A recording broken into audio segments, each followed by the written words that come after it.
Hola a todos, soy Fernando, parte del equipo de Adwaisi, y hoy hablaremos sobre el mundo del contrabando y la mercancía prohibida.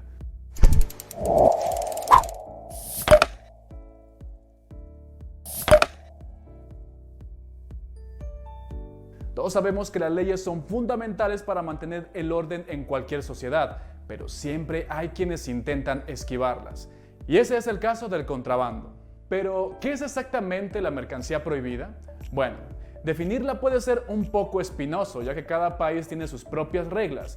Desde libros prohibidos hasta productos difíciles de transportar, la lista es amplia. En México, el reglamento de la ley aduanera define las mercancías prohibidas como las que tengan ese carácter de conformidad con la ley de los impuestos generales de importación y de exportación, las que destinen al régimen de depósito fiscal y no puedan ser objeto de dicho régimen conforme lo establecido en el artículo 123 de la ley. Las que no puedan importarse o exportarse de conformidad con las leyes, decretos y acuerdos expedidos de conformidad con la Ley de Comercio Exterior. Ahora, hablemos del contrabando en sí.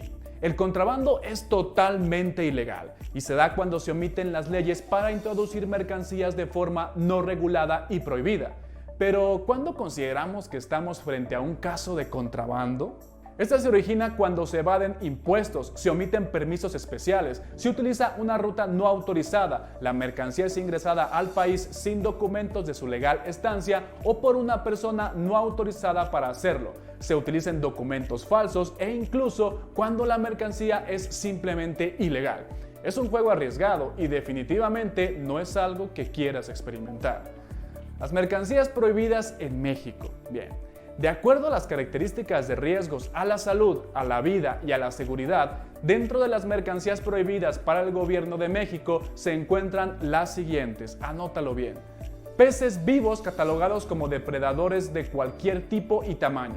Imágenes que representen a la niñez de forma denigrante o que inciten a la violencia. Ropa o calzado usado que no sea de uso personal.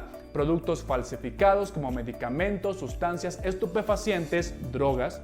Productos derivados de la cannabis, tortugas vivas, piezas clasificadas como arqueológicas por la SEP, explosivos, armas y municiones.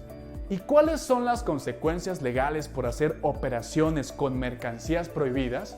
Las sanciones son serias, desde prisión hasta multas considerables, de 3 meses a 5 años de prisión si los impuestos y contribuciones emitidos son menores al 1.314.320, de 3 a 9 años cuando se trata de mercancías prohibidas por el Ejecutivo Federal, de 3 a 6 años en caso de que no sea posible determinar las contribuciones omitidas y en todos los demás casos, en definitiva, esto no es un juego. Y hablando de multas, el Código Fiscal de la Federación tiene respuestas de acuerdo a cada caso y la gravedad del mismo, las cuales se especifican en el artículo 176 de la Ley Aduanera. De acuerdo a esta ley, la omisión de obligación tributaria tiene una multa que va del 130 al 150% de los impuestos omitidos. En el caso de ingresar mercancía prohibida al país, se puede alcanzar una multa que va del 70 al 100% del valor comercial de la mercancía. Ahora, no te asustes, la clave está en conocer bien las regulaciones, revisar los requisitos de importación y proveedores confiables. Además, estar alerta a cualquier circunstancia sospechosa. No queremos problemas legales ni multas, ¿verdad? En resumen, el contrabando no es un camino que quieras tomar, así que cuida cada paso de tu operación desde la compra hasta el pago de impuestos. Y si necesitas más orientación sobre cómo hacer crecer tu proyecto de exportación, contáctanos. Estamos aquí para ayudarte. Si te gusta el video, no olvides darle like, suscríbete si no lo has hecho y pasa por nuestro blog para más conocimiento. Hasta pronto.